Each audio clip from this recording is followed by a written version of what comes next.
सूर का विरह वर्णन भाग 1। सूरदास हिंदी साहित्याकाश के सूर्य हैं। यही वह महाकवि हैं जिनसे हिंदी साहित्य में स्वर्ण युग की अवतारणा की। इस कवि ने अपनी प्रतिभा से अध्यात्म, दर्शन, भक्ति और सगुण ब्रह्म को कला का चेहरा अथवा माध्यम बनाकर साकार कर दिया। इससे न केवल काव्य का धरातल ऊंचा उठा, बल्कि वे विषय भी धन्य हो उठे।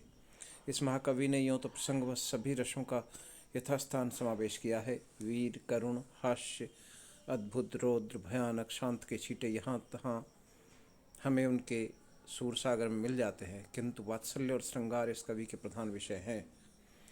वात्सल्य तो इनका अद्वितीय है ही, श्रृंगार में भी सूर की क्षमता कोई नहीं रखता। श्रृंगार के संयोग और वियोग पक्ष दोनों में ही सूर ने उत्कृष्टता की पराकाष्ठा की है। उनके कृष्ण चरित्र के निरूपण में वात्सल्य और संयोग, श्रृंगार, वियोग की भूमिका मात्र है।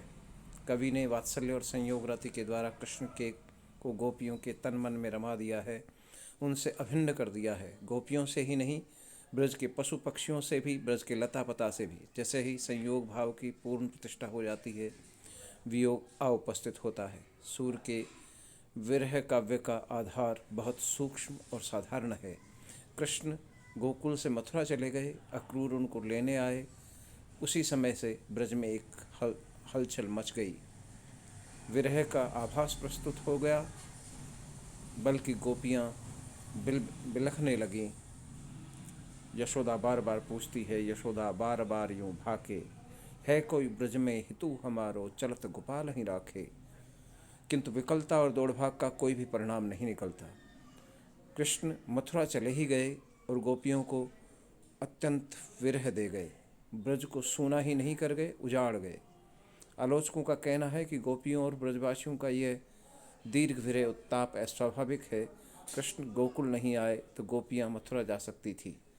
कितनी उपहासास्पद युक्ति है। समस्त गोपाल गोकुल मथुरा पर आक्रमण कर दे, वहाँ क्या कृष्ण को वे उसी रूप में पा सकते थे जिसमें उन्होंने गोकुल में पाया था?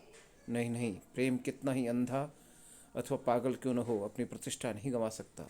मान प्रेम का सबसे दृढ़ आधार है, वहीं प्रेम को पुंश्चल होने से बचाता है। गोपियाँ मथुरा नहीं जा सकती थी। यही कारण है कि गोपियों के विरह की तीव्रता और उग्रता को समझते हुए भी कृष्ण ने कभी यह संदेश गोपियों के पास नहीं भिजवाया कि वे मथुरा आ जाएं।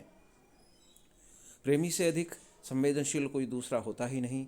वह अपने प्रेमी की पीठ फिराना भी सहन नहीं कर सकता। स्थानांतर तो बहुत बड़ी बात है। तो सूर के विरह वर्णन में हमें 3 प्रकार के पात्र मिलते हैं। एक है माता पिता, दूसरे है गोपियाँ, तीसरी राधा। माता पिता का विरह वात्सल्य विरह है। अक्रूर जिस समय से कृष्ण को मथुरा ले जाने की बात करते हैं, उसी समय से यशोदा की विकलता अत्यंत तीव्र है। वह पहले तो अक्रूर जी को समझाती है, यशोदा कह सुनहूँ सफलक सुत, मैं पय पान जतन करि पारे, ए कहा जानहि सभा राज की, ए गुरुजन विप्रोन जुहारे। ये न तो शिष्टाचार जानते हैं और न मथुरा की बातों से ही परिचित हैं। सूरदास स्वामी ए लरिका, इन सब देखे मल्ल अखारे।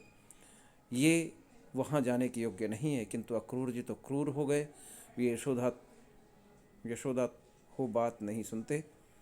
यशोदा के छगन मगन को कंस ने बुला भेजा है। अक्रूर सफलक सुत ही काल रूप होकर यशोदा के प्राणों का घात करने के लिए आए हैं। यशोदा क्या करे, कैसे कृष्ण को रोके? वह अपने संपूर्ण संपत्ति त्याग देने की को तैयार है। कंस उसका सर्वस्व छीन ले, उसे बंदी बना ले, पर केवल कृष्ण को उनकी आंखों के सामने ही खेलने दे। बरुए गोधन हरो, कंस सब मान मोहि बंदिले मैले, इतनो ही सुख कमल नयन मेरो, आँखिन आगे खेले। अंधेरा घिरता चला जा रहा है, यशोदा की बेबसी बढ़ती जा रही है। कौन सुनता है उसकी पुकार? कृष्ण जाने को तत्पर हो गए। यशोदा कह उठती है, मोहन।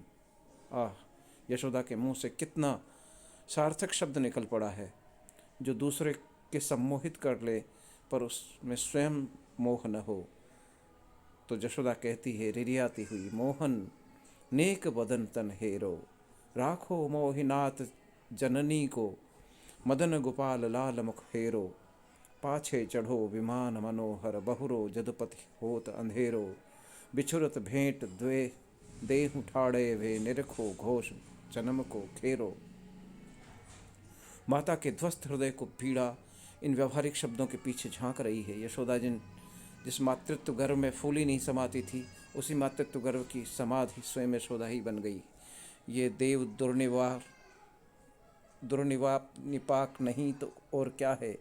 क्या यह स्वर उसी यशोदा का है जो कभी कहती थी कि सूरदास मो गोधन किसो हो माता तू पूत? हाँ, उस भोली यशोदा को क्या पता था कि किसी दिन भग्न हृदय से यह संदेश भी भिजवाना पड़ेगा। संदेशो देव की सो कहियो, हों तो धाय तिहारे सुत की मया करत ही रहियो।